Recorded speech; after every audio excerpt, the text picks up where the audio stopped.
মন্ত্রিসভায় অনুমোদনের পর অষ্টম বেতন স্কেলে বেতন দেওয়ার প্রক্রিয়া শুরু হয়ে গেছে। প্রয়োজনীয় আদেশের খসড়া তৈরি করে প্রধানমন্ত্রীর অনুমোদনের জন্য পাঠাবে অর্থ বিভাগ।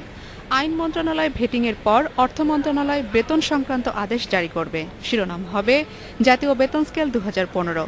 এসব প্রক্রিয়া শেষে চাকরিজীবীরা অক্টোবরের বেতন নতুন স্কেল অনুযায়ী পাবেন।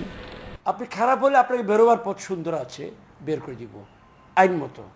যদি আপনি গ্রহণযোগ্য মানের অফিসার হয়ে থাকেন, you will continue and get the same benefit অন্যরা আপনার মানের যারা পাচ্ছে।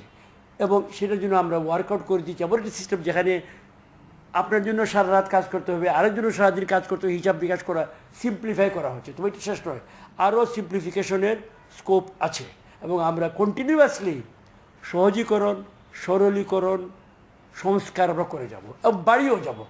আগে নতুন বেতনের ক্ষেত্রে ম্যানুয়াল পদ্ধতিতে হিসেবের কারণে অনেক ভুল থাকতো। অনেক সময় একজনের বেতনের ক্ষেত্রে বার কয়েক হিসেব কষতে হতো। এবার সে বিড়ম্বনা থাকছে না। সারা দেশেই অনলাইন পদ্ধতি চালু করা হয়েছে। অনলাইন ফর্মে বেতন নির্ধারণ করে তা হিসেবরক্ষণ অফিসে জমা দিতে হবে। এরই মধ্যে একটি সফটওয়্যারও ডেভেলপ করা হয়েছে। কোথাও প্রযুক্তিগত কোনো সমস্যা হলে ম্যানুয়ালি ফর্ম পূরণ করে জমা দেওয়া যাবে।